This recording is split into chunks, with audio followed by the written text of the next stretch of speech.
She had one coin left, one dress on her back, and one chance to disappear before her brother found her body first. The advertisement was barely 4 lines long. A man in the mountains, a cabin, a need for a wife. No questions asked. Most women crumpled the paper. Alara Ashcombe memorized every word. She wasn't looking for love. She wasn't even looking for safety. Safety had been a lie her entire life. She was looking for distance. Enough distance between herself and the man who had spent years reminding her that she was property, not a person. She answered the ad, and by doing so, she changed everything. Drop a comment below and tell me what city you're watching from.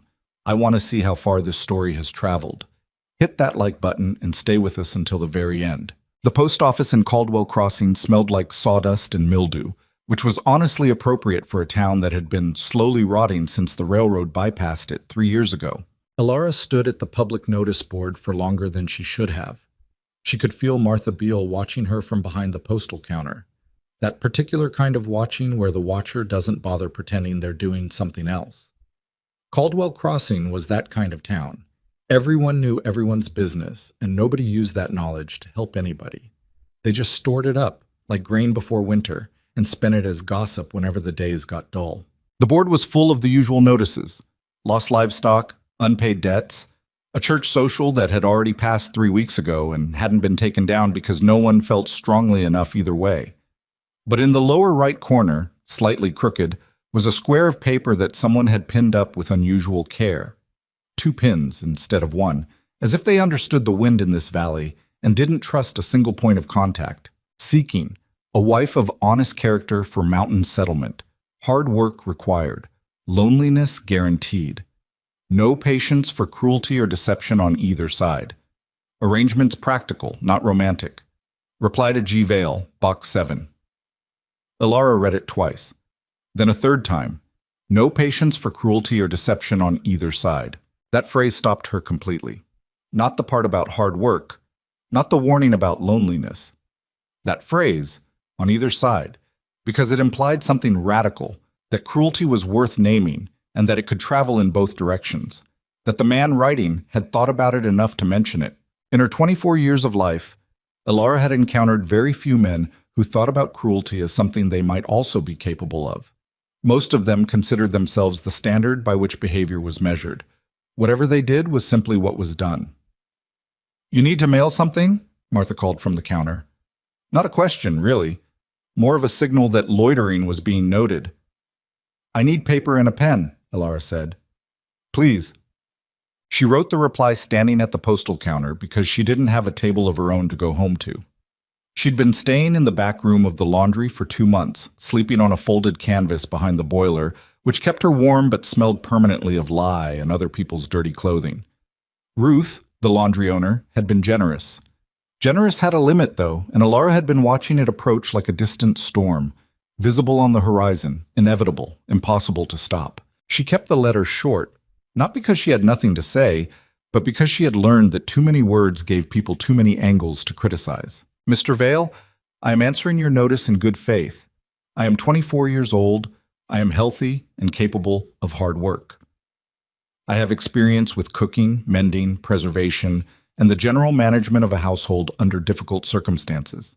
I am not looking for comfort or luxury. I am looking for a situation where I can be useful without being punished for it. I will be honest with you about my circumstances if you will be honest with me about yours. E. Ashcombe, Caldwell Crossing." She read it over once. It sounded a little like a business contract and almost nothing like a woman writing to a stranger she might marry. But she had tried softer language in her life before, and it had never protected her. Soft language was for people who didn't need protection. She paid for the postage with one of her last 2 coins and handed the envelope to Martha, who took it without a word and immediately turned it over to read the address on the front. "Mountain Settlement," Martha said. It wasn't a question, it was more like a verdict. "Yes," Alara said. Martha looked at her for a moment with the expression of someone who considers themselves too polite to say what they actually think. "Long way from town." "That's the intention," Alara replied. She left before Martha could say anything else. The reply came 11 days later, which was faster than Alara expected, given the mail situation in mountain territory. It was brief, briefer even than her own letter. Miss Ashcombe, your letter said everything that needed saying. My situation, cabin at 4,000 feet, 2 days north of Harlan Pass. Winters are serious. I hunt, trap, and do some timber work. The isolation is real, and I won't pretend otherwise. I've had this land 7 years, and I know its moods. I won't make your life harder than it already is. That's the best I can honestly promise. If that's enough, come on the 15th. G. Vale. I won't make your life harder than it already is. Alara read the line 4 times. She was sitting behind the boiler when the letter was delivered, and she stayed there for a long while with the paper in both hands. It wasn't romantic, it wasn't charming, it wasn't the kind of thing a young woman was supposed to thrill over, but it was the single most honest thing any man had ever said to her, because he wasn't promising happiness or security or a good life. He was just promising not to add to the damage already done. In her experience, that was extraordinarily rare. She wrote back that evening, I'll be at Harlan Pass on the 15th. E. Ashcombe. She mailed it and then went back to the laundry and started packing the only things she had. 1 change of clothes, a small knife she kept wrapped in flannel at the bottom of her bag, her mother's thimble, which she kept not because she sewed particularly well, but because it was the only thing her mother had given her before she died, and a small amount of money collected in careful increments over 2 months of work. She didn't tell anyone she was leaving. There were no goodbyes to make. That was one of the specific cruelties of the life she'd been living. She had been in Caldwell Crossing for 2 years and had not been permitted to make a single real friend. Silas had made sure of it.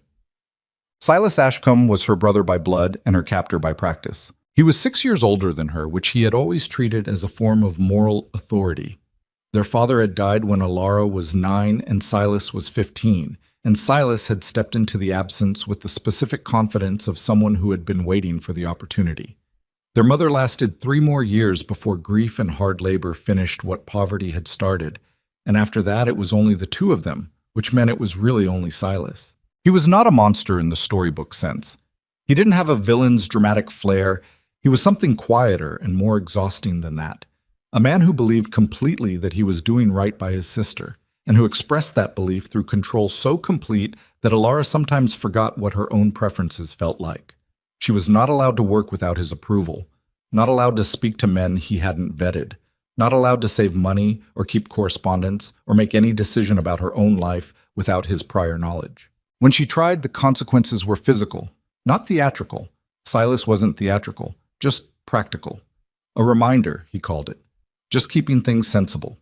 2 years ago, he'd brought them both to Caldwell Crossing to follow a mining rumor that came to nothing. He took work at the assay office and installed Alara at the laundry and considered the arrangement settled. For a while, she had believed it was 2. Then she found the notice board. Then she found the letter from G. Vale. She left before dawn on the 14th, not the 15th, because she wasn't willing to risk Silas coming to find her 1 day early. She walked 4 miles to the edge of town and waited in the gray light beside the road north, until a supply wagon heading toward Harlan came along, and the driver, an old man with a white beard and no interest in other people's affairs, let her ride in the back without a single question. She watched Caldwell Crossing disappear behind her. She felt nothing she expected to feel. No relief, exactly. No joy, just a strange, flat alertness, like a rabbit in open ground, aware that the danger behind her was less than the open space ahead, but not yet certain it was safe to run. Harlan Pass in November was a gray and windswept place where the mountains showed their bones. The trees up here were different from the ones in the valley. Shorter, older-looking, bent by a decade of winter winds into postures of permanent resignation. The air was sharp enough to feel like a warning. The supply wagon deposited her at a crossroads with a single weathered post that said, Harlan, 2 miles pointing south, and offered nothing pointing north. The driver tipped his hat and kept going without ever having learned her name, which she appreciated. Alara waited. She was good at waiting. She had developed the skill over years of having no other option. He arrived 20 minutes after the appointed time, which was actually earlier than she'd expected given the terrain. She heard the horse before she saw him, a big roan with the calm disposition of an animal accustomed to difficult ground. And then Gideon Vale came around the bend in the trail and stopped about 30 feet away, and the two of them looked at each other across the frozen ground for a moment before either one spoke. He was large. That was her first impression. Not aggressive large, not the kind of large that immediately made the back of her neck prickle, but solid in the way that mountains were solid. Dark coat, well worn, dark hair going silver at the temples, though he couldn't have been more than 35. A beard, kept short. His face was weathered, and he had the eyes of someone who spent a significant amount of time outdoors and a corresponding amount of time alone. Careful eyes, observant, giving very little away. He looked at her bag, the smallness of it, and something moved across his face that was not pity, but might have been its more useful neighbor, recognition. "Miss Ashcombe," he said. "Mr. Vale," she said. A pause. The wind pushed a scrap of dead leaves across the road between them. "You're younger than I expected," he said. Not an accusation, just an observation. "You're quieter than I expected," she replied, which was true. She had constructed 3 or 4 different versions of this man in her head over the past 2 weeks, and all of them had spoken more than this one. Something that was not quite a smile crossed his face. "That's a fair trade," he said. "I've got a circuit judge meeting us up at Halverson's if you're still decided." "I'm decided." "All right then." He moved the horse alongside the road. "You can ride. It's 2 hours to the cabin after we clear the ceremony, and the light goes early up here this time of year." She looked at the horse, which looked back at her with a mild expression. "Is it gentle?" she asked. "Enough," he said. She appreciated that he didn't oversell it. The ceremony at Halverson's was conducted in the front room of what appeared to be a trading post that had been converted, with minimal enthusiasm, into a temporary chapel by the addition of 2 candles and a Bible on the counter. The circuit judge was a small man named Aldridge, who had the professional efficiency of someone who performed this particular service often and had stopped attaching sentimentality to it. There were 2 witnesses, Halverson himself, a Finnish man with almost no English, and his wife, who had plenty but chose not to deploy it. Judge Aldridge ran through the words at a pace that suggested a schedule to keep. Alara and Gideon stood beside each other, not touching, maintaining a careful professional distance, and answered at the appropriate moments. "Do you, Alara Ashcombe, take this man—" "Yes," she said, before he finished the sentence, which caused Aldridge to pause briefly and recalibrate. When it was done, Gideon produced a ring from his coat pocket, a plain gold band, modest, appropriate, and slid it onto her finger. It was slightly too big. She closed her hand to keep it from sliding. "I'll get it sized when we're in town next," he said, quietly, just for her. "Didn't know the fit." "It's fine," she said. "It's not, but we'll fix it." She looked up at him. He was already looking at the judge, who was writing in his ledger. There was something careful in the way Gideon moved through the world, she noticed, a deliberateness that was different from slowness. He thought before he acted. It was, in her experience, a rarer quality than it should have been. Halverson's wife pressed a small piece of cake into Alara's hands as they left. Ginger cake, still warm. Alara ate it on the road because she hadn't eaten since before dawn and she was hungry, and because it seemed a shame to let good ginger cake go cold for the sake of dignity. "Good?" Gideon asked from ahead of her on the trail. "Very," she said. He nodded once, like a man filing information. They rode on into the trees. The cabin was nothing like what she'd feared and nothing like what she'd hoped for, which meant it was exactly what he'd described, a place designed for surviving, not for comfort. But it was solid.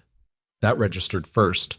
The logs were well fitted, the roof showed no obvious signs of disaster, and the chimney was drawing cleanly.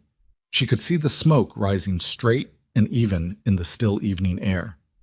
There was a woodpile stacked with the kind of patient thoroughness that told her something about how this man spent his time. There was a small barn, a fence line that was repaired instead of abandoned, a root cellar with a proper door. She stood in the yard and looked at it all, and Gideon stood a few feet away, giving her space, watching her face. "It's small," he said. Not apologetic, just accurate. "I know," she said. "Your letter said—" "Single room, mostly. I've got a curtain partition. I'll sleep on the near side. You take the back." "All right." "The stove runs warm once it's going, cold in the mornings until it gets going." "I can light a stove," she said. He looked at her. "I know you can," he said. "I'm just—" He stopped, started again. I don't know how much of this I should explain, and how much I should just let you discover. I'm not trying to condescend. Then don't, she said simply. He nodded. Fair enough. Inside, the cabin smelled of pine and wood smoke and something else, dried herbs, she discovered later, hanging in bundles from the rafters. He'd put them up for practical reasons. They were mostly medicinal and culinary, not decorative. But they softened the space in a way that she didn't expect, and she stood in the middle of the room for a moment, looking up at them, the ring heavy and slightly loose on her finger.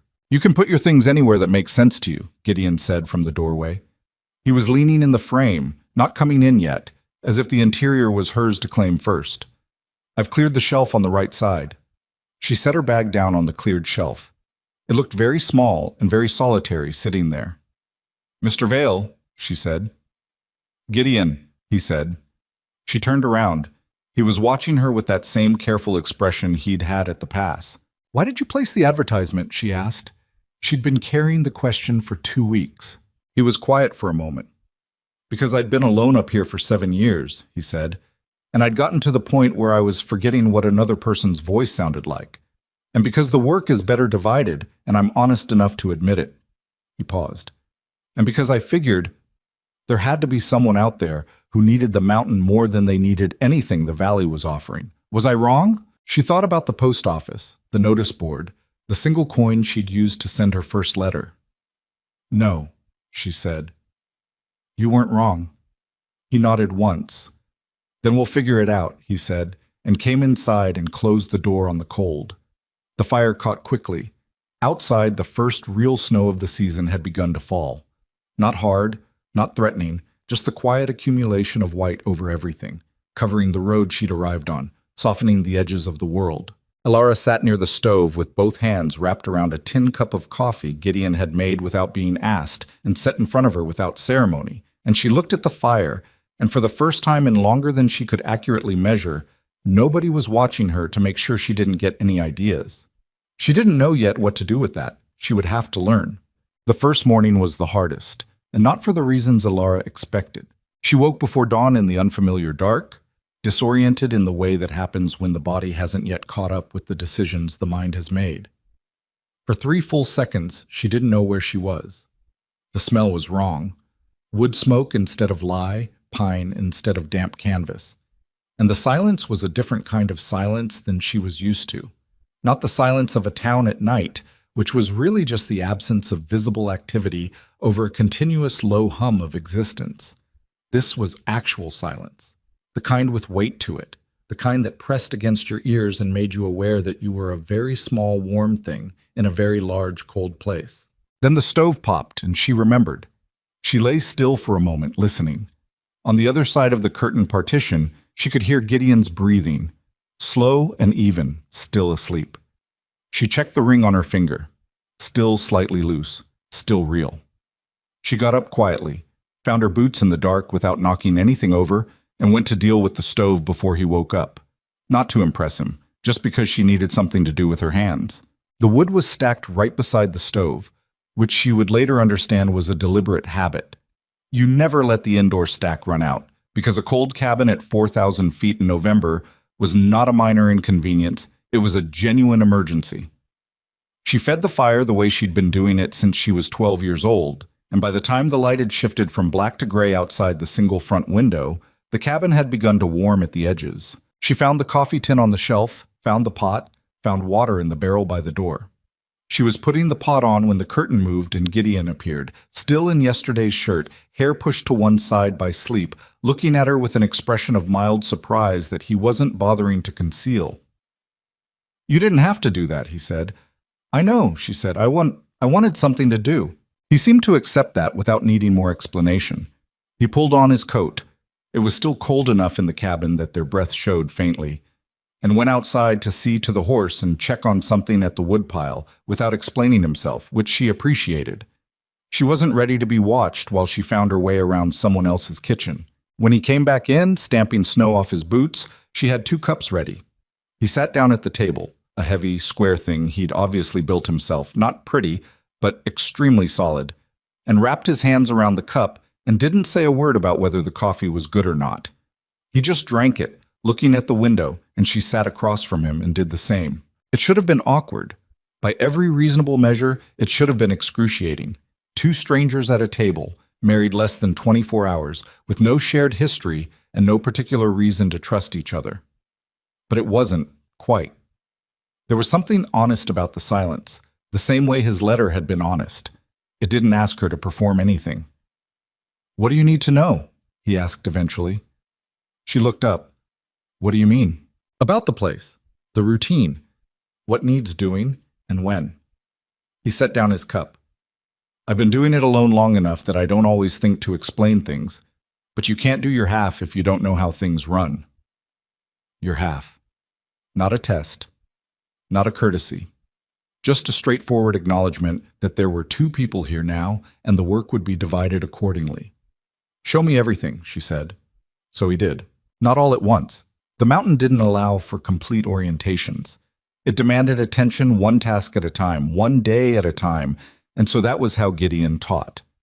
That first week unfolded as a series of practical lessons delivered without ceremony and without condescension, which was a combination Alara had almost never encountered in her life. He showed her the root cellar and what was stored where, and why the organization mattered. Everything in a specific place so you could find it by feel in the dark if you had to. He showed her how to check the weather by reading the mountain and the trees rather than just the sky, because the sky at 4,000 feet could lie to you in ways that got people killed. He showed her the property lines, the path to the nearest stream, the spot where the trail to Harlan Pass began, and the landmarks to navigate by when snow covered everything else. He showed her how to use the shotgun. That one surprised her. They were 3 days in, and she came around the side of the cabin to find him waiting with the gun broken open and a box of shells on the fence post beside him, and he handed it to her without preamble. "You need to know this," he said. "I've never fired a gun," she said. "I know. That's why we're doing this now."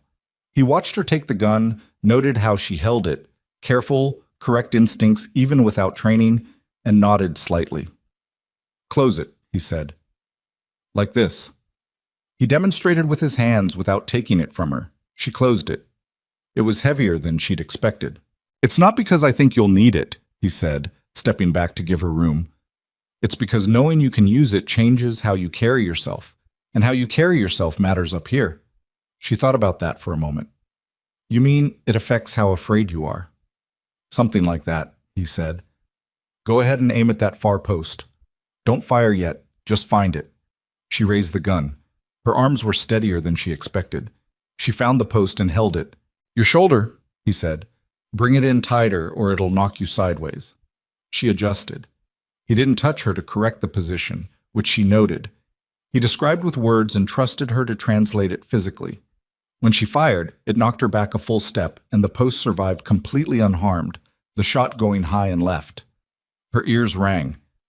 "Again," he said. She reloaded. He'd shown her how, and fired again. Better. Not good, but better. She shot 8 more times before her arms started shaking from the weight, and she hit the post cleanly twice, which Gideon marked with a single nod that she was coming to understand was his version of genuine approval. "We'll do this every few days," he said, taking the gun to clean it. "You'll get it?" "Was that your first instinct?" she asked. "Teaching me to shoot?" He considered the question seriously. "No," he said. "My first instinct was to do everything myself and not ask anything of you until you'd settled in." He glanced at her. "But that would have been the wrong call. You're not someone who does well with being managed." She stared at him. "How can you possibly know that? We've known each other 3 days." "You made coffee before I woke up on day 1, he said, "because you needed to be useful before anyone could tell you whether you were allowed to be. That tells me something." She didn't respond to that, because she couldn't find a way to argue with it. The nights were the strangest part of those early weeks. They were not uncomfortable exactly, but they had an odd suspended quality. 2 people navigating the narrow space between politeness and genuine ease, not quite there yet, not willing to rush. After supper they would sit near the stove, and Alara would mend things or go through the dry goods inventory taking notes on what needed replenishing, and Gideon would work on whatever equipment needed attention. Traps, harness fittings, the axe handles that always seemed to need something. And they would talk or not talk in roughly equal measure. The conversations, when they happened, were gradual excavations. Neither of them offered large pieces of themselves directly.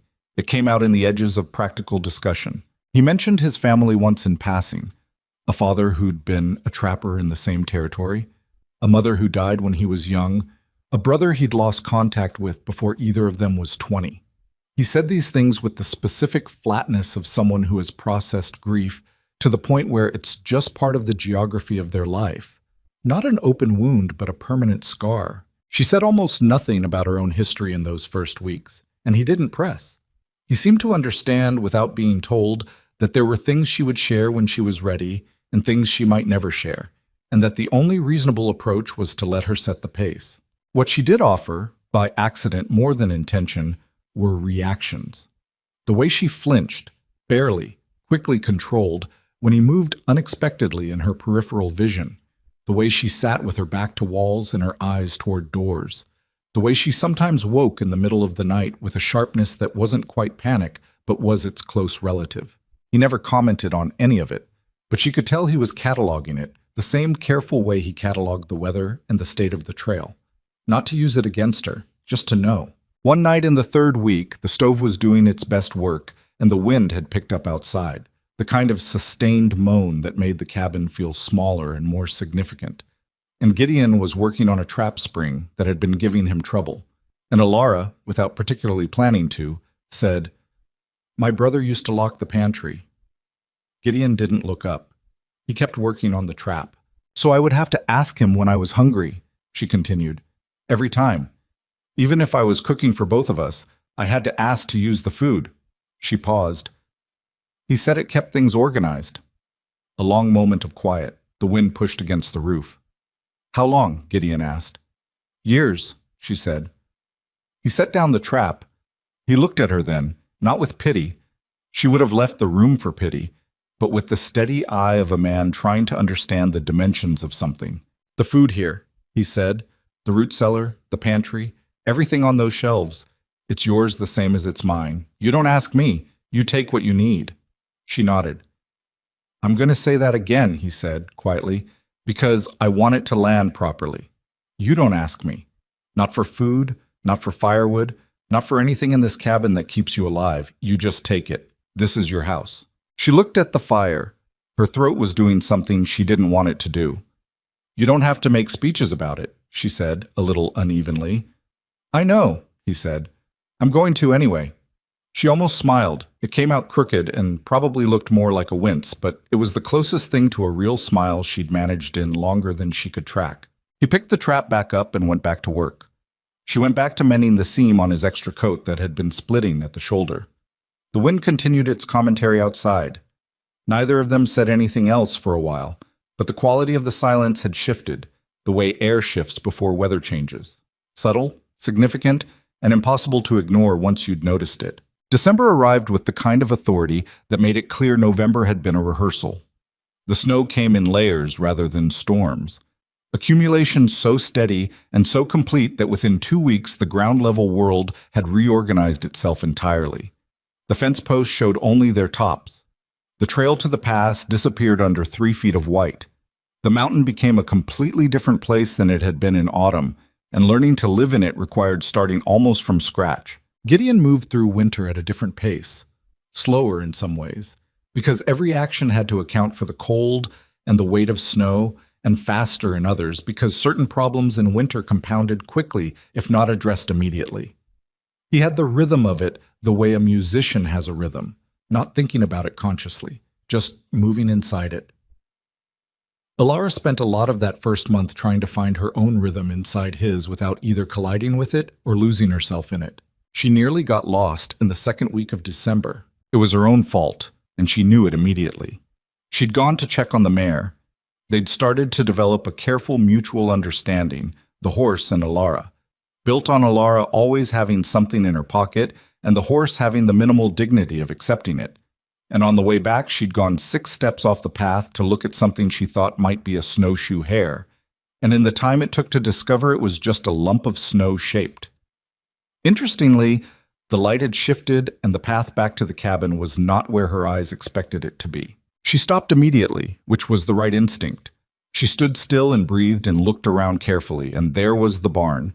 There were the fence posts. There was, yes, the corner of the roof visible just over the slight ridge between her and the door. It took her 2 minutes to find her way back.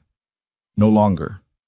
But she arrived in the cabin with her heart still loud in her chest and her face probably showing more than she intended, because Gideon looked up from the table and read her immediately. "You went off the path," he said. "Just for a moment. I found it again." "I know," he said. "I saw you from the window." He paused. "I was going to come out, but you didn't." "No." He met her eyes. "You were handling it." She sat down heavily on the bench near the door and unlaced her boots. Her hands were steadier than she expected. "What if I hadn't been?" she asked. "Then I would have come out." He said it simply, like it wasn't a complicated calculation at all. "But you were, so I waited." She thought about all the times in her life that someone had rushed in before she could handle something herself. All the ways that help had been weaponized into proof of her own inadequacy. She thought about what it had done to her, the way she'd started to believe it, the way she'd lost track of where her actual capabilities ended, and where the story she'd been told about herself began. "I need you to know," she said, pulling off the second boot, "that I'm better at things than I currently appear." "I can see that," he said. "I'm still—" She stopped. "I got used to not being allowed to try things. It takes time to unlearn that." He was quiet for a moment. "My father," he said slowly, "used to say that a trap doesn't have to be made of iron. The best ones are made of the thing the animal trusts." He looked at her. "That's not a lecture. I just think about that sometimes." She turned it over in her mind. The thing the animal trusts. Not chains, not locks. Something softer. Her brother's version of concern. His version of family. "That's a very grim metaphor," she said. "It's an accurate one." "Yes," she admitted. "It is." She put her boots by the stove to dry and went to start supper, and Gideon went back to his work, and the cabin held them both in its imperfect warmth, while the mountain outside continued its indifferent accumulation of white. January brought a cold so total and so ancient feeling that it seemed less like weather and more like a fundamental fact of existence. The thermometer on the outside wall read temperatures that Ilara had never experienced in the valley, and she understood now why Gideon had been so deliberate about the woodpile, the root cellar, the preserved food. Winter up here wasn't a season you endured. It was a season you prepared for the way you'd prepare for a siege. But she was learning. That was the thing she held on to during the hardest days. She was learning faster than she'd expected, because Gideon taught without impatience, and she absorbed without pride getting in the way.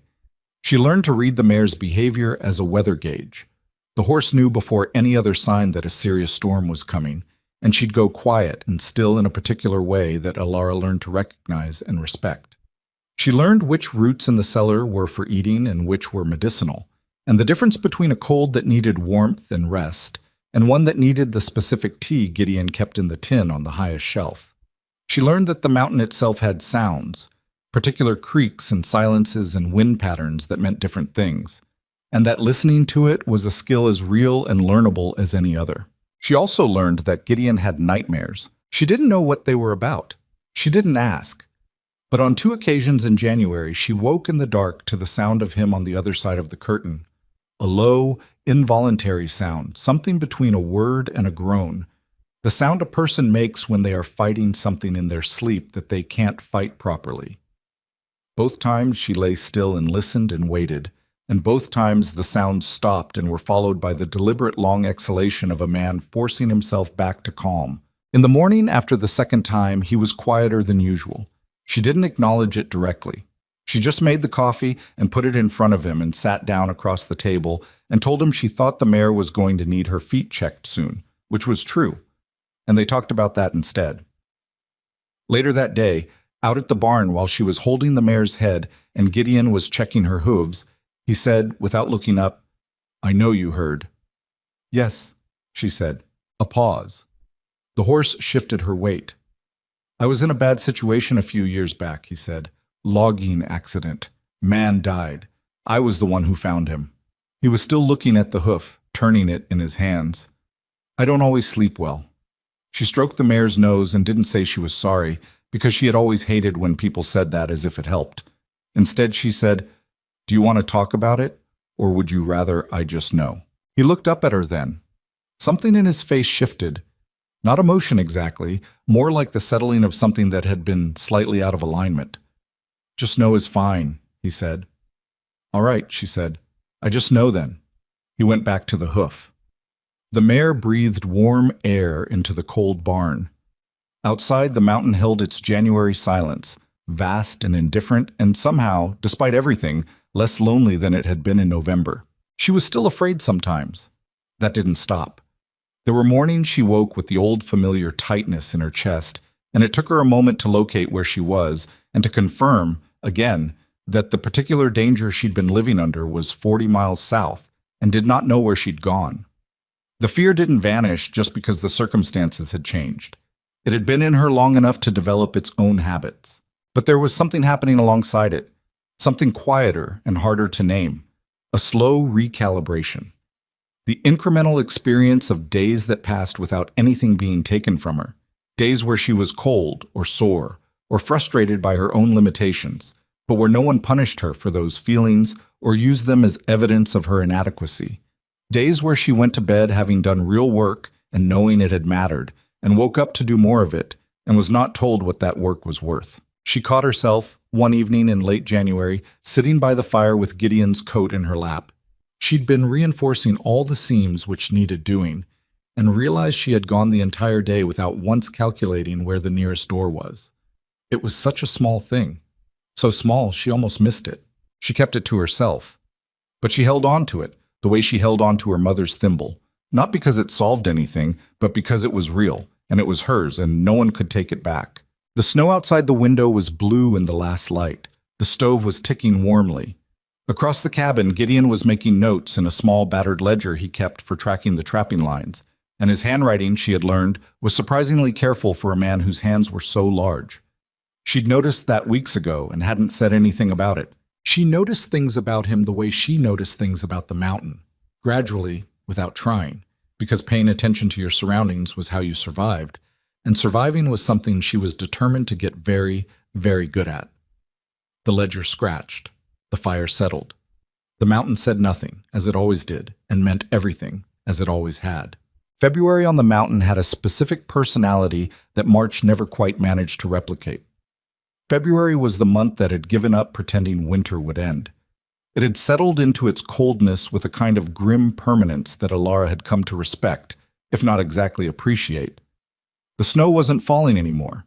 It had fallen, accumulated, compressed into something ancient and structural, and now it simply existed as the dominant fact of the landscape, reordering everything around it.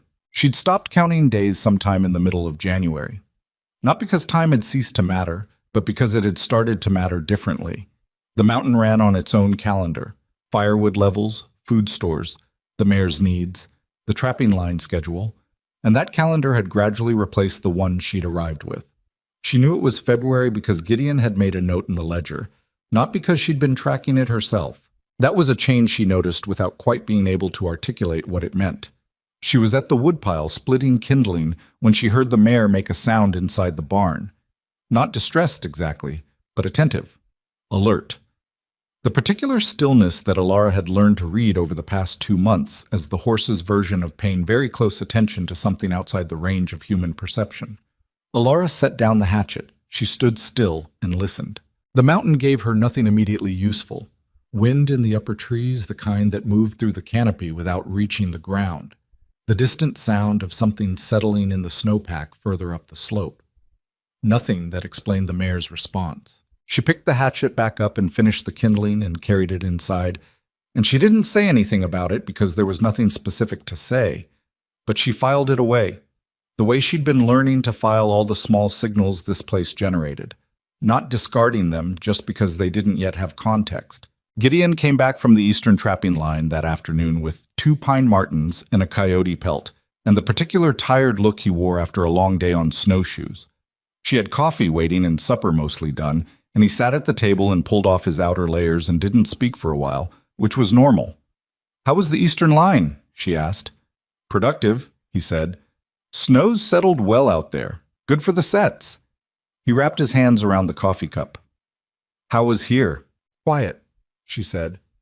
Then, after a moment, "The mare was restless this afternoon." He looked up from the cup. It was a small look, but she'd learned to read his small looks. This one was the one that meant he was taking something seriously without having decided yet what to do about it.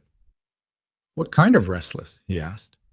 "Alert, not spooked, like she was listening." He nodded once, set the cup down. "I'll go check on her after supper." "I already did," Ilara said. "She was fine by the time I went in, but it was you know that thing she does when she goes very still, the listening thing?" "Yes," he said. "I know that thing." They ate supper without discussing it further. But afterward, instead of settling into the evening the way they normally did, Gideon put his coat back on and went outside with the lantern and was gone for 20 minutes. When he came back, he set the lantern on the table and sat back down and looked at the fire for a moment before he spoke. "There are tracks," he said, "on the north side of the property, coming down from the ridge trail." Ilara felt something cold move through her that had nothing to do with the temperature. "What kind of tracks?" "Shod horse," he said. "One rider. They came down as far as the tree line and then turned back." He paused. "Probably yesterday or early today, before the afternoon wind. The edges are still sharp." She was quiet. The fire made its ordinary sounds. The cold thing in her chest did not go away. "Someone was looking at the cabin," she said. It wasn't a question. "Someone was looking at the cabin," he confirmed. He didn't add anything alarming to it. He didn't add reassurances either, which she appreciated more than the reassurances would have been. He just said the fact and let it sit between them, the way honest facts deserve to sit. "It could be anyone," she said. She heard her own voice doing the thing it did when she was managing herself. Flat, careful, controlled. "Travelers use the ridge trail." "They do," he said. "In summer. Not often in February." She looked at him. He was watching her with the steady, unrevealing expression she'd come to understand meant he was paying more attention than he appeared to be paying. "Silas," she said. The name came out smaller than she intended. Gideon didn't react with surprise.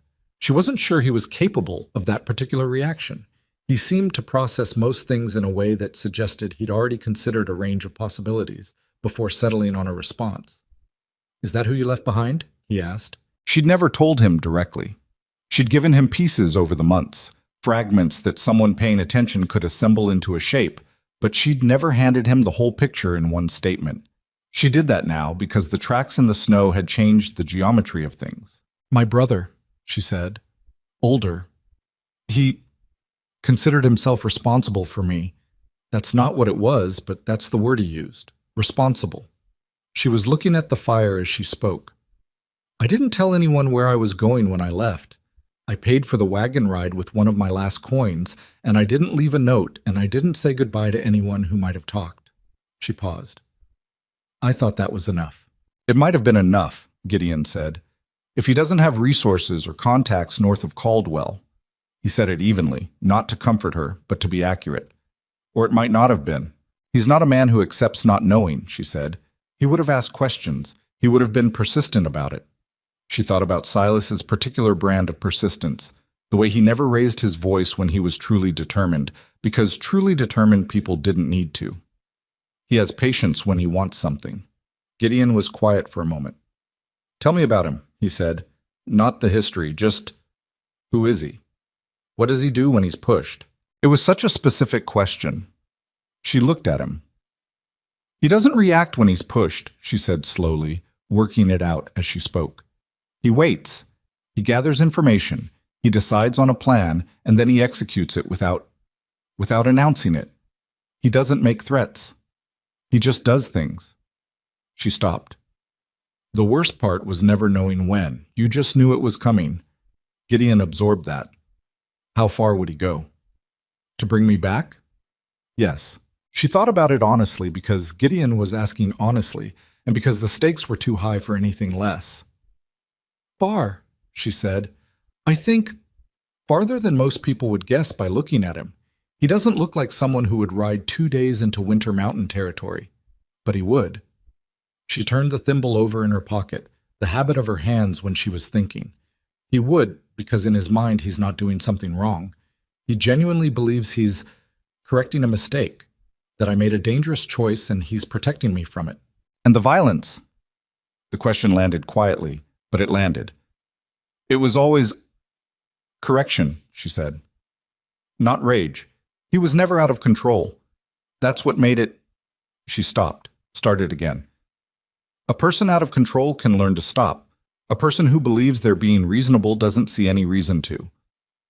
Gideon sat with that for a long while, long enough that the fire burned down a quarter inch and she almost said something to fill the silence, but held back. All right, he said finally. Just that. All right. What does that mean? She asked. It means I understand what we're dealing with, he said, and that we're not going to panic, and we're not going to pretend it isn't happening. He stood up and added a piece of wood to the fire with the same deliberate economy he brought to everything. Starting tomorrow, I'll keep the rifle inside instead of in the barn. Not for use, for presence. And I want you to know where it is at all times. He turned around. And I want you to decide what you want to do if he comes. She blinked. What I want to do? Yes. Don't you? She stopped herself, tried again. You're not going to tell me the plan? Something moved across his face that might have been sadness and might have been anger at something distant and not present in the room. This is your life, he said quietly. If your brother comes to this door, that confrontation belongs to you. I'll be standing right here, but I'm not going to decide how it goes. He paused. You've had enough people deciding things for you. She stared at him for what was probably an awkward amount of time. Nobody has ever said that to me before, she said. Her voice came out with an edge she hadn't intended. Not an angry edge, but a raw one. I know, he said. Think about it. We don't know that it's him yet. We don't know anything yet. But when we do, I want you to have already decided. She nodded. She didn't trust herself to say more than that. He went to bank the fire for the night, and she sat in the chair by the stove for a long time after he'd gone behind the curtain, turning over what he'd said. Deciding. The word felt strange in her mouth, like a word in a language she'd been studying for years but had never yet been allowed to speak out loud. She thought about Silas, about the specific geography of his face when he was displeased, the way his jaw set, the way his eyes went flat and patient as a stone.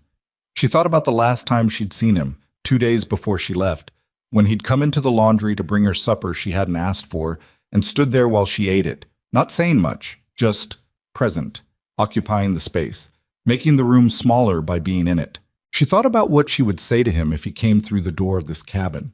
She didn't have the words yet, but she stayed with the question until the fire was just coals and the cold had crept back in at the window edges. And by the time she went to bed, she had the beginning of an answer, which was more than she'd had before.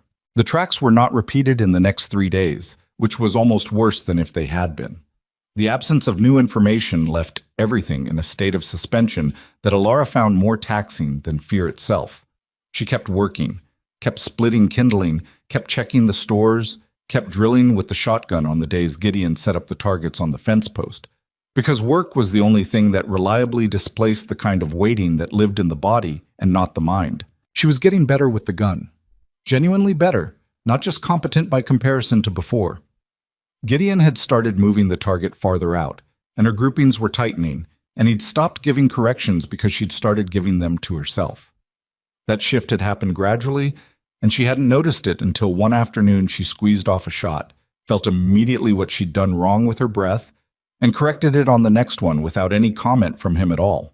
You're a natural, he said. No, I'm not, she said, reloading. I'm a person who wants very badly to be competent at this. That's different. Is it? He asked. Yes. Natural implies it came easily. It didn't come easily. I worked at it. He considered that. Fair distinction, he said. You worked at it, and you're good at it now. Better, she corrected. Not good yet. The almost smile. Better, he agreed. She fired again. The target didn't stand a chance. It was in the second week of February, on a morning so cold the air felt like breathing ground glass, that she came outside to find Gideon crouched at the tree line on the north side of the property, looking at something in the snow. She walked over, stood beside him. Fresh tracks. The same shod horse, but this time the rider had come closer. The tracks stopped 20 yards from the cabin wall, in the shadow of a stand of spruce, where someone could stand and see the yard clearly without being visible from the windows. They were from last night. She stood there looking at the impressions in the snow, the specific shape of them, the depth, the pattern, and felt something happen in her chest that she would have called fear, but wasn't quite fear. It was more like the moment before fear, when the mind is still doing its calculations and the body is already prepared for the conclusion.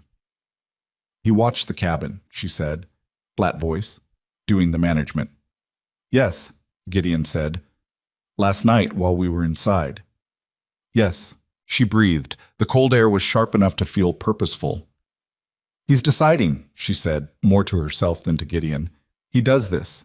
He watches, and he counts things, and he decides whether the conditions are favorable. She paused. He's not ready yet. When he's ready, he won't scout again. He'll just come. Gideon stood up.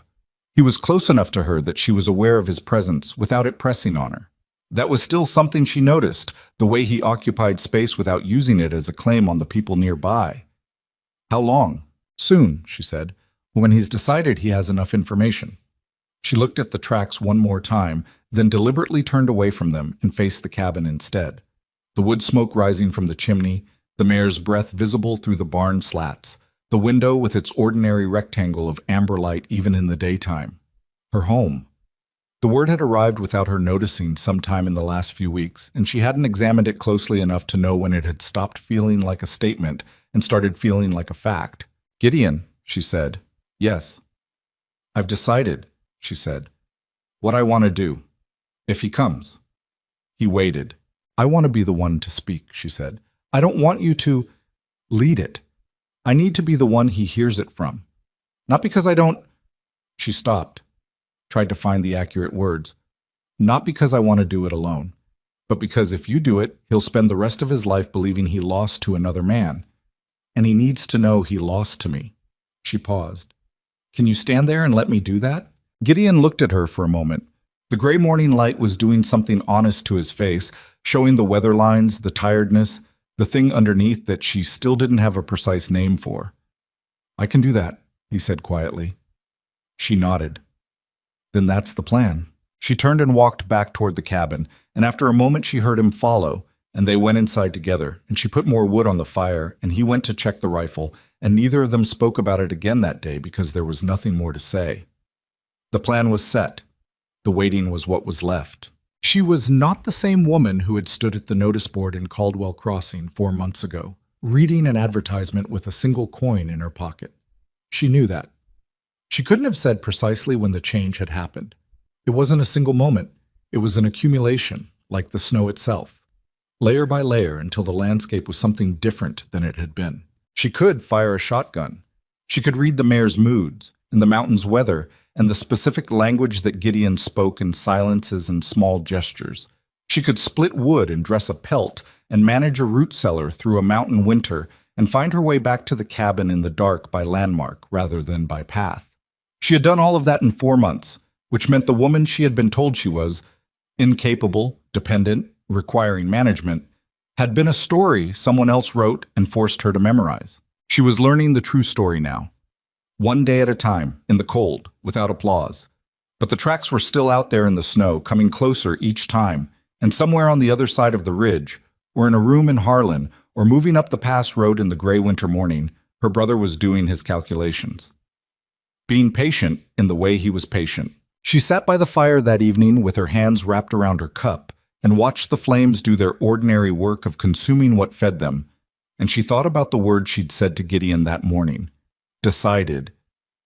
And she held it the way she held the thimble, the way you hold the one thing you're sure of when everything else is in motion. Outside, the mountain said nothing. It never did. It just stood there, 4,000 feet of indifferent rock and ice, waiting to see what the people on its face would do when it mattered. She had a feeling it had seen worse than Silas Ashcombe. She had a feeling it had seen worse than all of them, and that it would be standing here long after every one of their stories had ended. That, strangely, was not a frightening thought. It was almost a comfort. She heard him before she saw him. It was the mare that gave the first warning, the same way she always did. That specific cessation of sound from the barn, the sudden held-breath stillness of an animal that has identified something its instincts classify as wrong. Alara was at the stove, adding water to the morning porridge, and the moment the barn went quiet, she set the ladle down without a sound and stood completely still and listened with everything she had. Wind, the distant percussion of ice shifting in the upper trees, and then underneath it growing, the hollow rhythmic impact of hooves on frozen ground coming up the north trail. One horse, moving at a steady, unhurried pace. Not a traveler who had lost the path. Not someone uncertain about their destination. Someone who had decided where they were going and was going there. She crossed to the curtain in 4 steps. Gideon. He was already awake. She didn't know if he'd slept at all. He appeared at the curtain gap fully dressed, which told her something, and he moved to the window and looked out at the angle that gave the best view of the North Trail without putting his face directly in the glass. "One rider," he said. "Yes." He turned and looked at her. She was already pulling on her coat. Her hands were steady, which surprised her. She'd expected them to shake, had been braced for it, but they moved through the buttons with the same practical efficiency she'd been building for 4 months, muscle memory replacing whatever her nerves were trying to do. "You remember what you decided," he said. Not a question. "Yes?"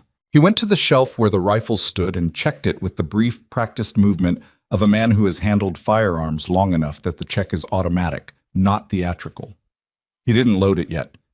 He stood it against the wall beside the door, visible, present, the way a statement can be present in a room without being spoken.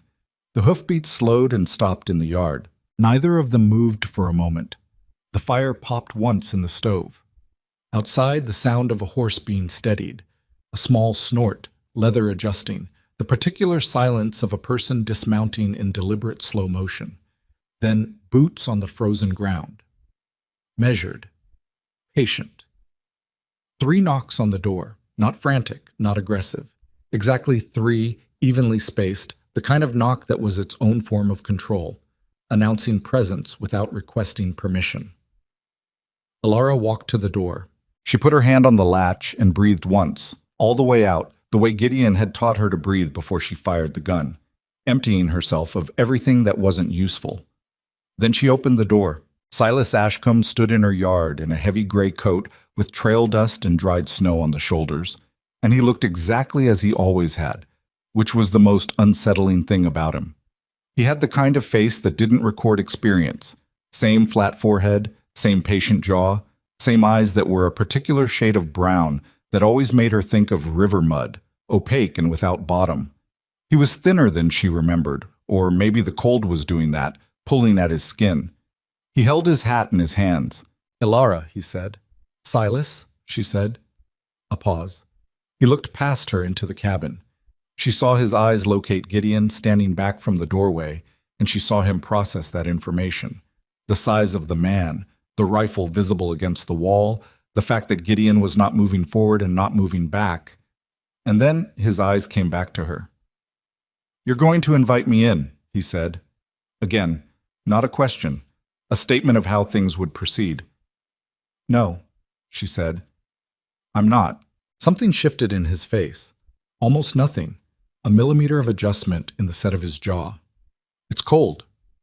"I know," she said. "You rode 2 days in it. That was your choice." "I want to talk to you." "Then talk. I can hear you from here." He looked at her for a long moment. She could feel him recalculating. She'd spent her entire life learning to read the moments when Silas recalculated, because those moments preceded everything he did, and knowing when he was doing it had been the only form of self-protection she'd had access to for years. "You left without telling me," he said. "Yes. I was worried." "No," she said. "You were looking. That's different from worried." His jaw tightened. "You're my sister. I'm aware of that." "You're my responsibility at—" "I'm not." She said it quickly, before the word could fully establish itself in the air between them. "I was never that. You told yourself I was, but that's a story you made up, Silas. It's not the same as the truth." He was quiet for a beat. The wind moved through the yard and lifted a scrim of surface snow off the ground between them. He glanced past her again at Gideon, and something in his expression shifted toward the particular contempt he reserved for situations that were not going according to his expectations. "Did he tell you to say that?" Silas asked. "No one tells me to say anything," Alara said. "That was always your thing." Silas put his hat back on. It was a slow, deliberate motion, the kind designed to communicate that he was not reacting, that he was still in command of himself and by extension the situation. She had watched that motion 100 times. It used to make her stomach drop. She noticed now that it just made her tired. "Alara." His voice dropped, went quieter, went to the register he used when he was being final about something. "I'm not going to argue with you in a doorway in the middle of February. Come out here and talk to me properly, or let me in. Those are the options." "Neither of those are the options," she said. "Here's what's going to happen. You're going to stand in my yard, and you're going to hear what I have to say, and then you're going to leave." Behind her, she was aware of Gideon, the particular quality of his stillness. She had learned to read his stillnesses the way she read the horse's moods, each one slightly different from the others. This was the stillness of someone who was holding himself deliberately in place, not passive, active restraint. "This is my home," Ilara continued. She heard her own voice doing something she didn't expect. It was level, not because she'd forced it level, but because she actually was. Not calm, exactly. Something more like decided, which was different. "I chose it. I chose to come here. I chose the man I married. I chose the work and the cold and the distance from everything I'd ever known. And I made that choice with clear eyes and a clear head and no one's permission but my own." She stopped. "Let that sit for a second. You didn't lose me, Silas. I left. There's a difference and you know it." His face had done nothing visible during this, which was its own kind of response. He was watching her with the flat, assessing attention of a man who is listening to understand where the leverage is, not to understand the person speaking. "You don't know what you chose," he said. "You were scared, and you made a desperate decision, and you ended up—" His eyes moved past her again, a quick dismissive sweep. "Here, with a man you don't know." "I know him," she said, "better than I've ever known anyone. And I know me, which is something you spent 12 years trying to prevent." The flatness in her voice had acquired an edge now, not raised, just sharper. "You want to know what the most useful thing I've learned in this cabin is? It's not how to shoot or how to preserve food or how to read the weather. It's that I'm capable of things. That I was always capable of things. That the story you told about me, about who I was and what I could manage and what I needed you to do for me, that story was about your need to tell it, not about me at all."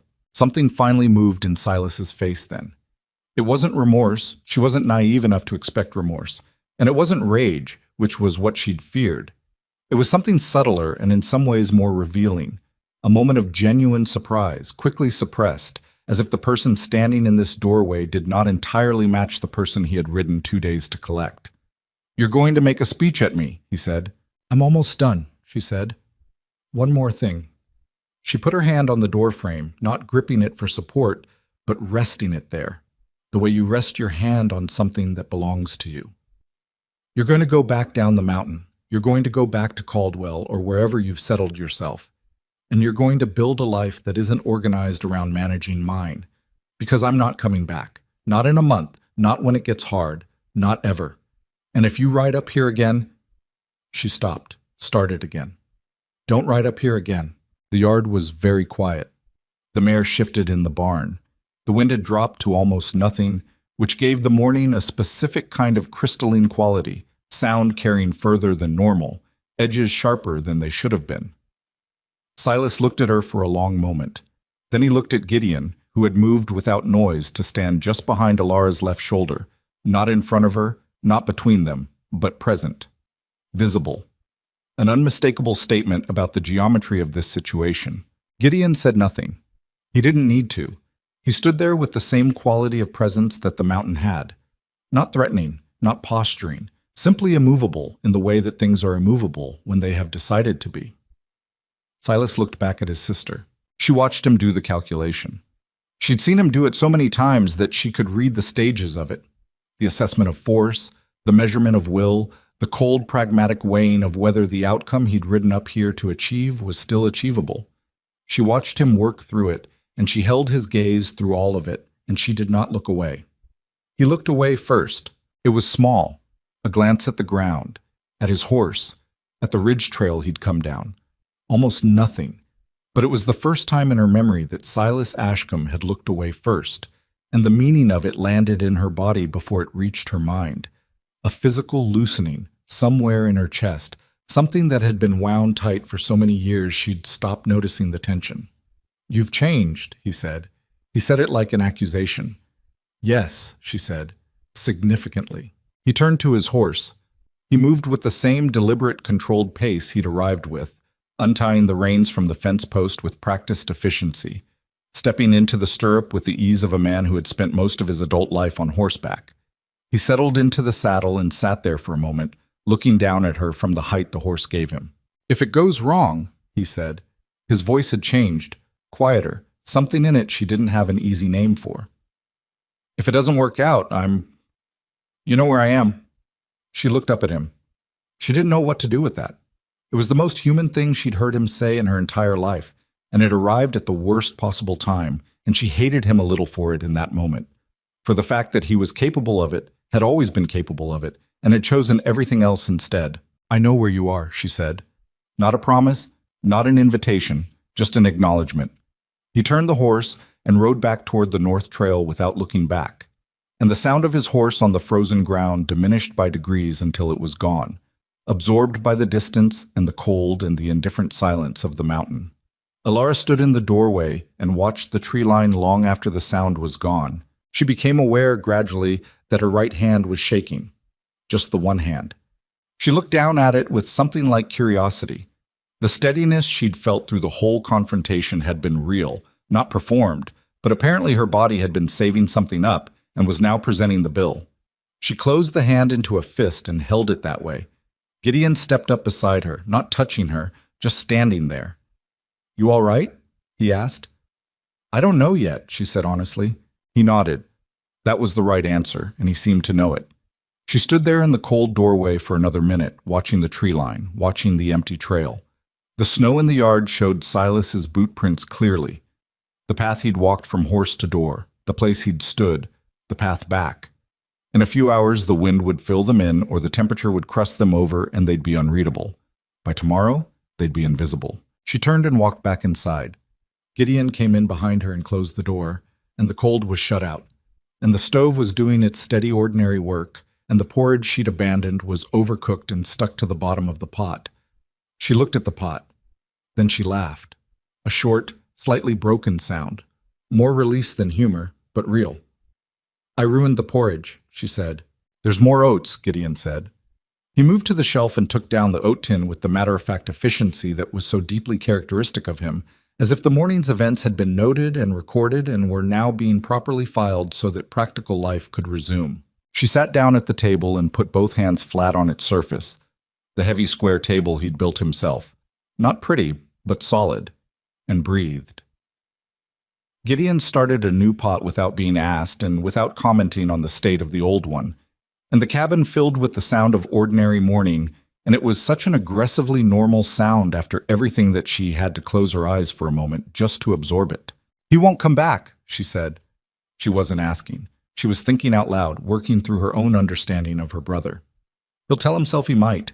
He'll keep the option open in his head because he can't bear to close it completely. But he won't come back. Coming back after that would mean admitting that what happened here was a defeat and not a strategic withdrawal. She opened her eyes. He needs to believe he could have won if he'd chosen to. Coming back takes that away. Gideon was stirring the new pot. He glanced over at her. "You know him well." "I spent 24 years studying him," she said. "You get to know someone pretty well when your safety depends on it." He didn't respond to that.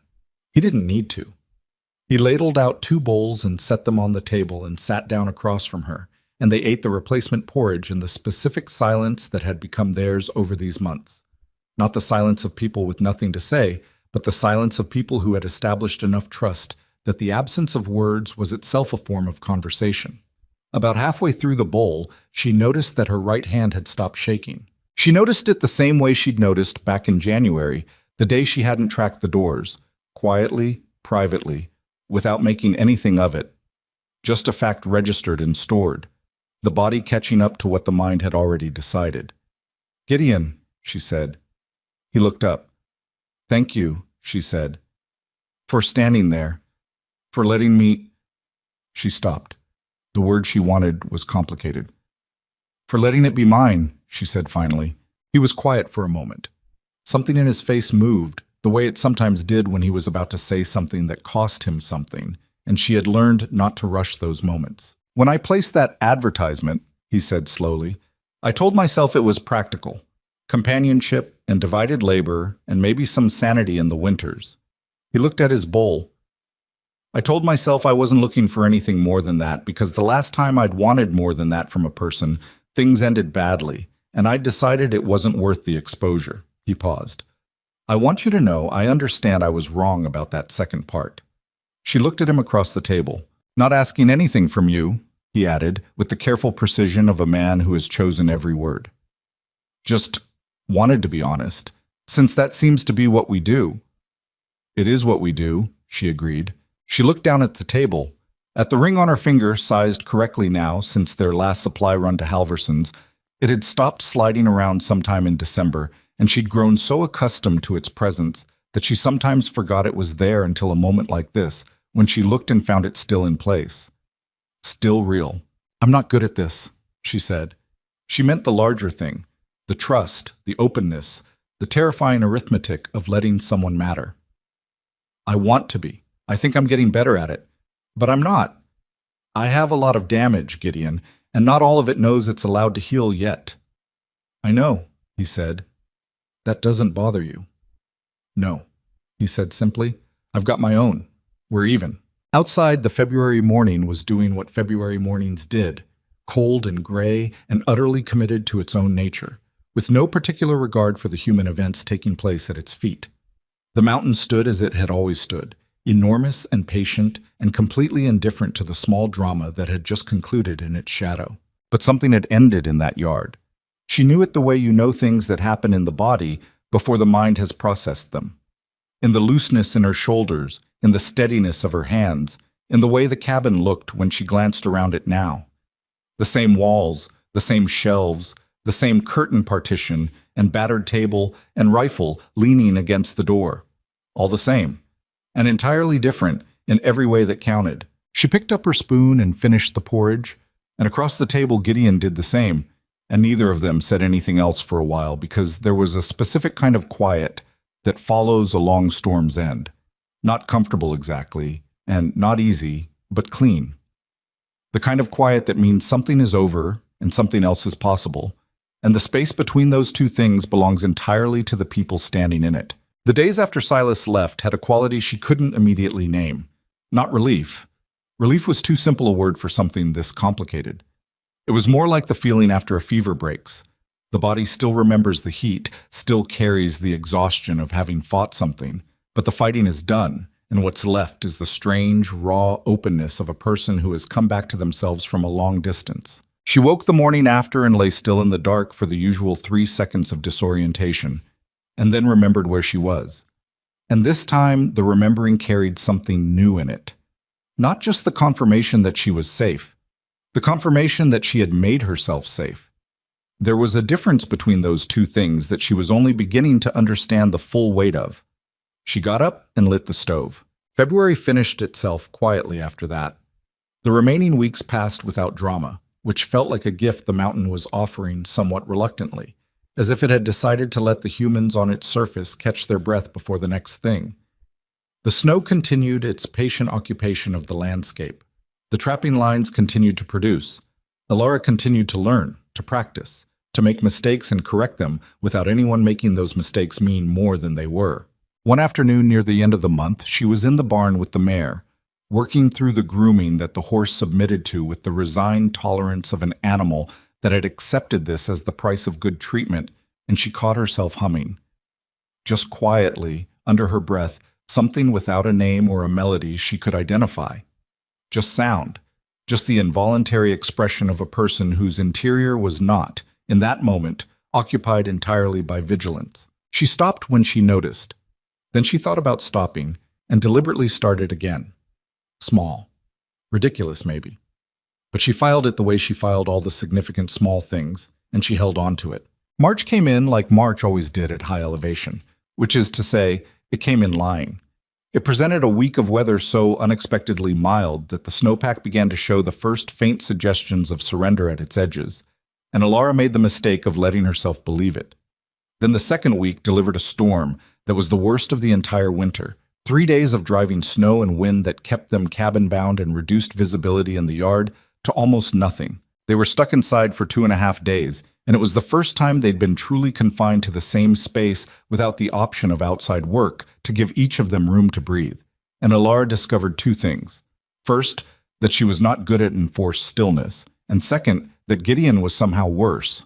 He had a physical restlessness when the weather trapped him that he usually managed to conceal behind quiet tasks, but after 36 hours of confinement, it started to show through at the edges. He paced.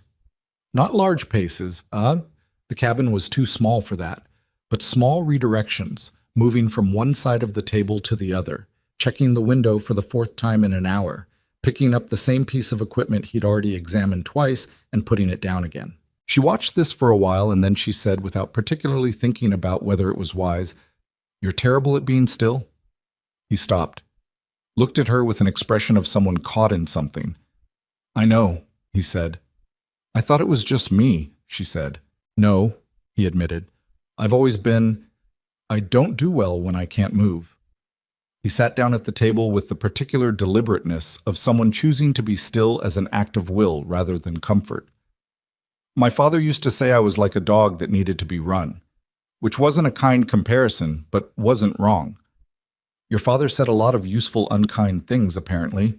He had the gift, Gideon agreed, and that almost smile appeared, and she realized she had stopped thinking of it as almost anything. It was just his smile. It was just the way his face did what it did. "Play me something," she said.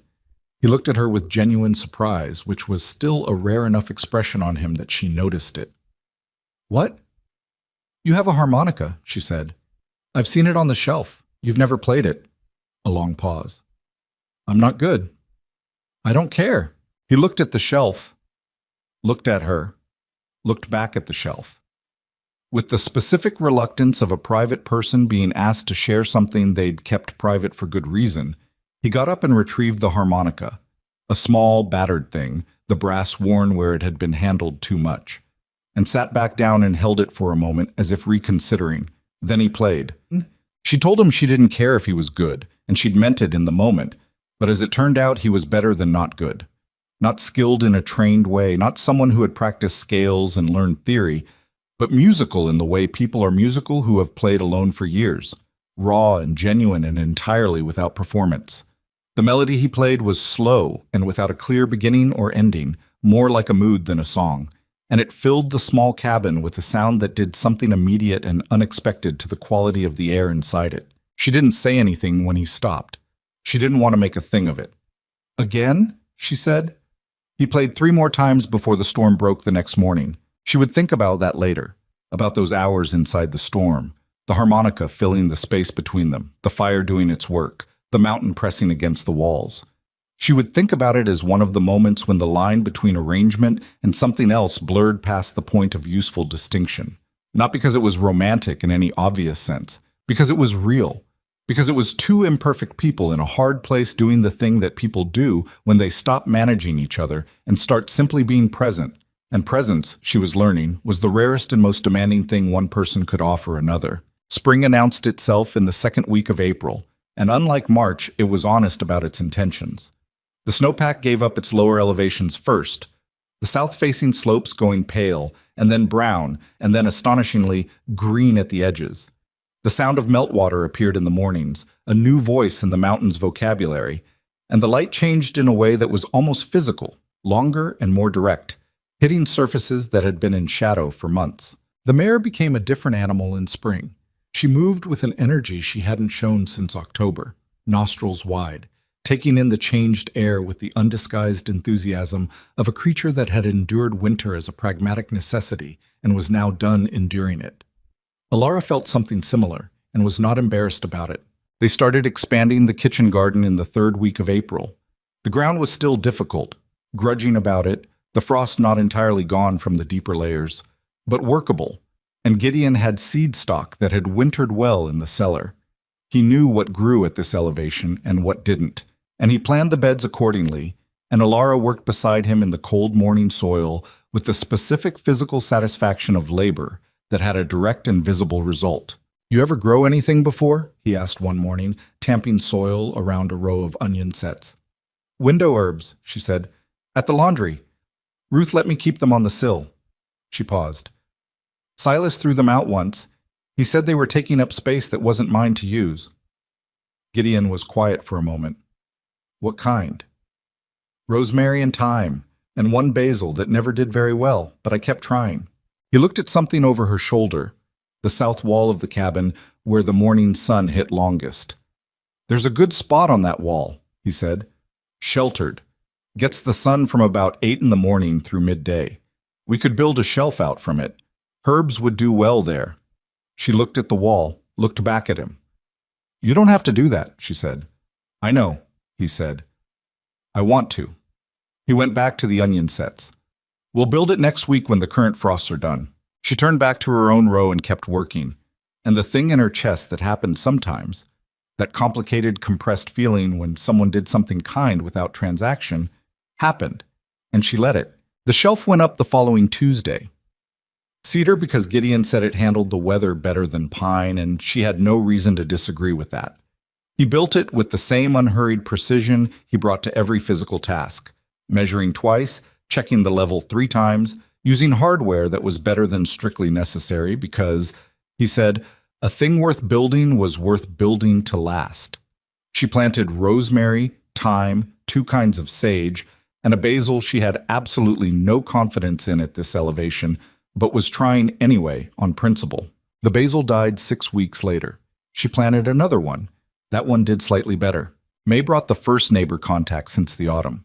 A family called Brennan, husband, wife, 3 children, homesteading 4 miles east along the same ridge, sent their oldest boy up the trail with a note asking if they could borrow a specific tool Gideon had mentioned having, and Gideon sent it back with the boy along with a bag of dried beans from the winter stores because the Brennans had arrived late in the season, and he knew their cellar would be running thin.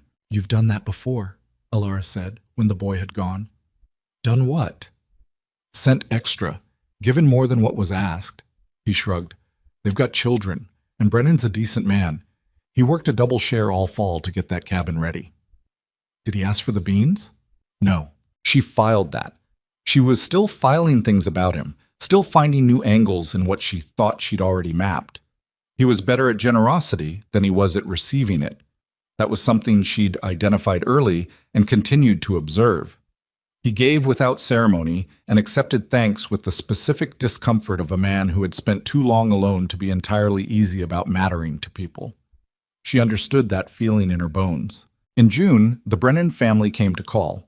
All 5 of them, on a Sunday, with a covered dish and a jug of something homemade, and the slightly formal energy of people who were taking neighborliness seriously, because out here, at this elevation and this distance from town, neighborliness was not a social nicety. It was infrastructure.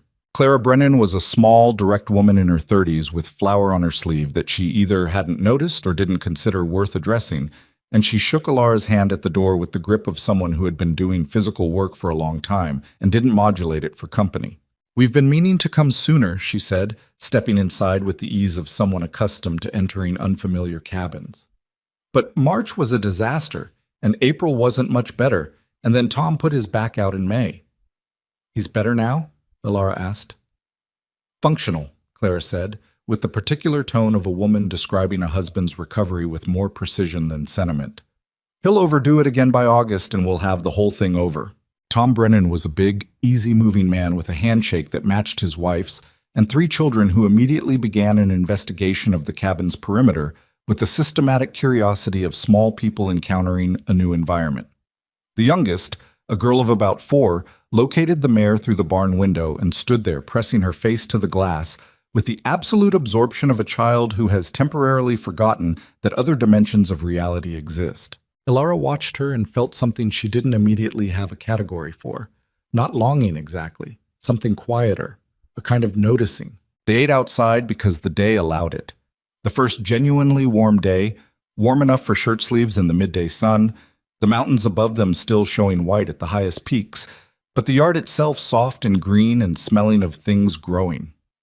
Gideon and Tom talked about timber work and the ridge trail conditions, and whether the Eastern Creek was good for fishing yet, and Clara and Ilara talked about preserving and the garden and the specific challenges of keeping a root cellar in this soil. And at some point, the conversation found the easy rhythm that happens between people who share context, who understand the same terrain, the same weather, the same particular calculations that go into living at this elevation through a year's full turn. "How are you finding it?" Clara asked at one point, refilling her own cup from the jug without asking, which Ilara appreciated. "The mountain. It's a different life." "Yes," Ilara said. "It is." She thought about how to answer honestly. "I'm finding that I'm better at it than I expected to be." Clara looked at her with the direct, evaluating gaze of a woman who has very little time for anything that isn't true. Then she nodded once. "I could see that," she said. "Some people come up here and spend the whole first year looking back at the valley. You're not doing that." "No," Ilara said. "I'm not." Later that evening, after the Brennans had packed themselves up and started back down the trail, the children tired enough that Tom was carrying the youngest on his back, and the other two were moving with the slightly glazed efficiency of the nearly asleep.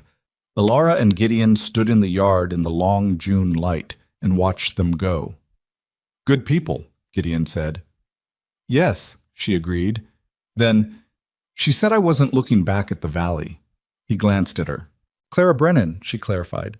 "She said some people spend the whole first year looking back at where they came from. She said I wasn't." "Are you?" he asked. She considered it. The valley was down there somewhere, 40 miles south, Caldwell Crossing with its notice board and its postal counter, and Martha Beale's watching eyes. Her brother somewhere in it, building whatever life he was building with the space she'd left. The laundry where she'd slept behind the boiler. All of it real, all of it actual, and all of it behind her. "No," she said. "I'm not."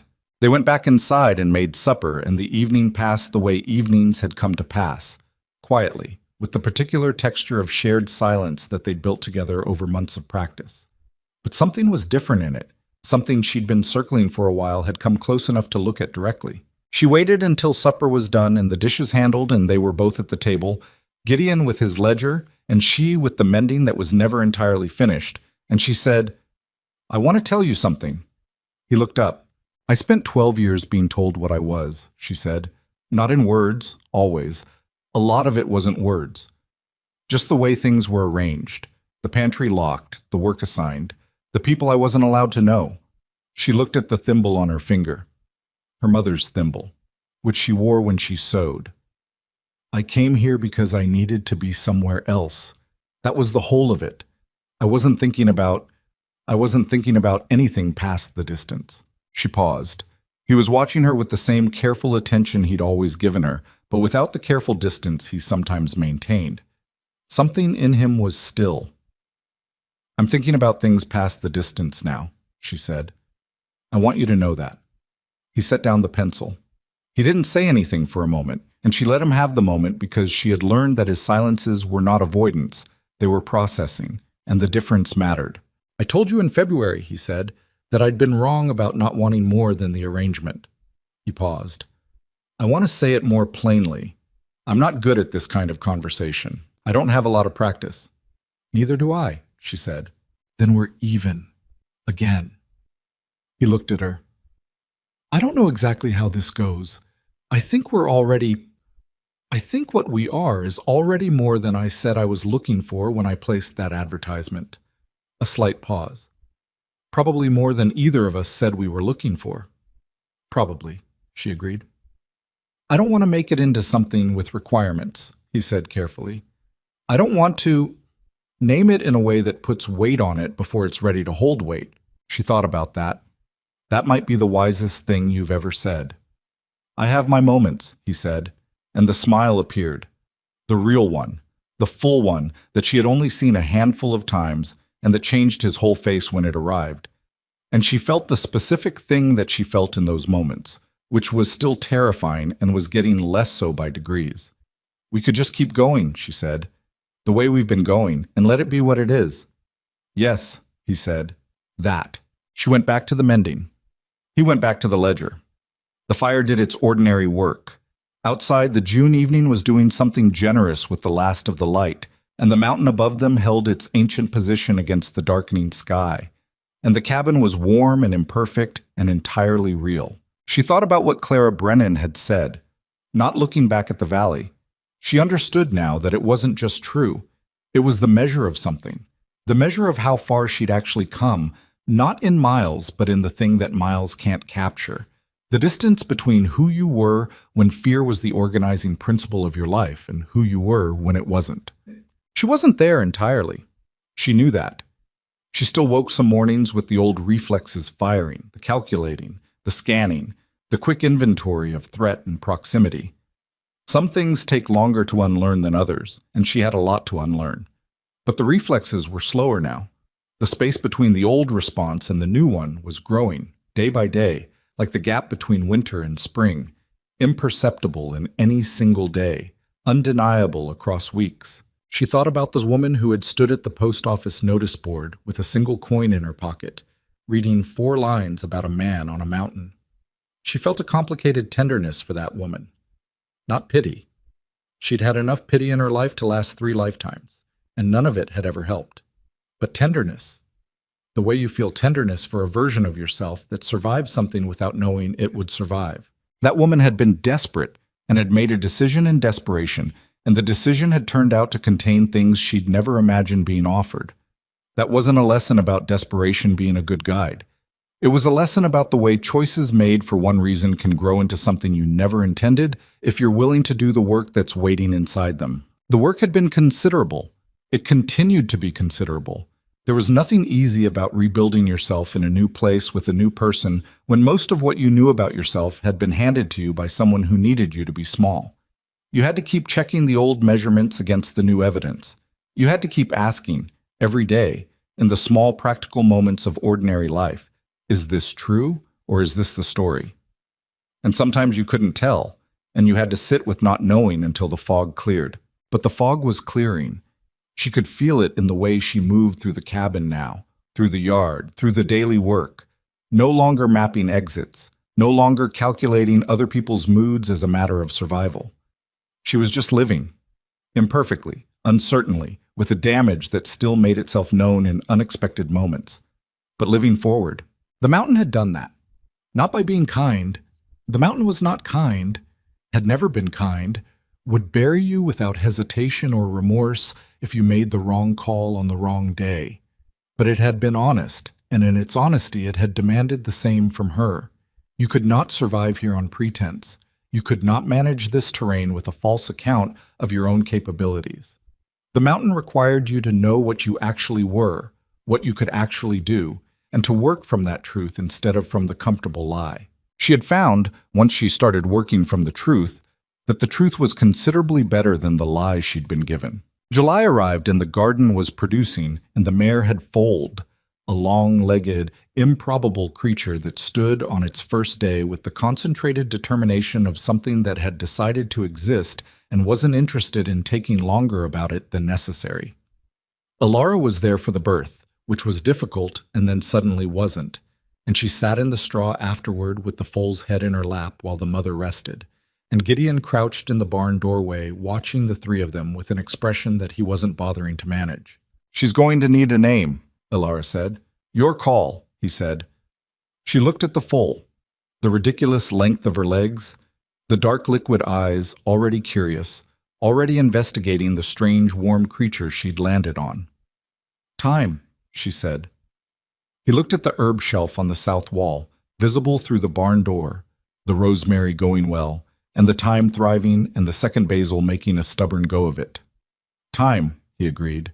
That autumn, the Brennan family brought 2 other families from further along the ridge to a gathering at the Brennan place, and Gideon and Alara went, and there were 8 adults and 6 children in a cabin built for half that number. And it was loud and imperfect, and one of Tom Brennan's homebrew attempts turned out to be inadvisable, and someone's child knocked over an entire platter of cornbread. And it was the best evening Alara had spent in longer than she could calculate. On the ride back, the night was clear enough that the stars were an argument for the existence of scale. The kind of night sky you could only see this far from town, from electric light, from all the competing illuminations of people in proximity. The horses moved steadily on the familiar trail, and the mountain was all around them, dark and enormous, and very still.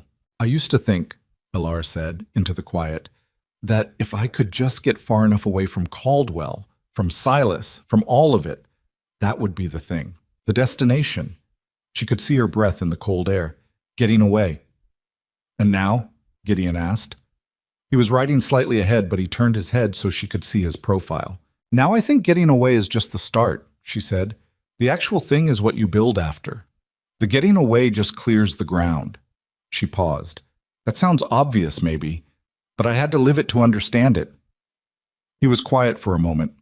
The trail curved and he fell back alongside her, the horses close enough that she could have reached over and touched his arm. It's not obvious, he said. Most people never figure it out. They spend their whole life focused on the leaving and never put any weight on the arriving. He paused. I did it too. Came up here, got the distance I needed from everything below, spent years maintaining the distance like that was the goal. He looked at the trail ahead, took a 4-line advertisement and a woman with 1 coin and a good deal more nerve than I had to point out that the distance was just the beginning. She looked at him. I didn't point it out. You demonstrated it, he said, which is better. They rode the rest of the way in the particular silence that had become, over the months and now over a year, one of the languages they spoke to each other. Not empty, not avoidant, but full of the kind of weight that words would only have diminished. The cabin appeared through the trees with its window-lit amber from the banked stove inside, and the herb shelf on the south wall showed dark against the logs. And somewhere in the barn, Time made a small sound that was the hoarse version of hello. And Alara looked at all of it and felt the word that had arrived somewhere in the deep of winter and never left. Home. Not the home of her childhood, which had been a place where she learned to make herself small. Not the home of obligation or accident or the absence of anywhere better. A home she had chosen, built in, added herself to piece by piece until the shape of the place included her the same way the mountains included the trees. Not by tolerance, but by belonging. The deep structural kind that doesn't ask permission. She dismounted in the yard and stood for a moment in the dark while Gideon took the horses to the barn, and she looked up at the mountain above them, at the enormous, indifferent face of it, the peaks that had been here before any of their stories and would be here after all of them. And she thought about what it had given her. Not warmth, not safety, exactly, not comfort, which it had never once offered. It had given her the hard, necessary, irreplaceable gift of being required to be real. That was everything. That was the whole of it. She went inside and put the kettle on and waited for him to come in from the barn. And when he did, he stomped the mud off his boots the way he always did and hung his coat on the same peg he always used and sat at the table with the familiar settled weight of a man in the place where he belonged. And she put 2 cups on the table and sat across from him, and the stove ticked warmly, and somewhere outside the mountain went on being the mountain. And the story that had started with a single coin and 4 lines on a notice board was not finished. It was nowhere near finished. It had years of itself left. Good years and hard years and years that would ask things of both of them they didn't know yet they were capable of giving. But it was theirs. Every imperfect, unresolved, continuing inch of it. And that was enough. That was more than enough. That was everything.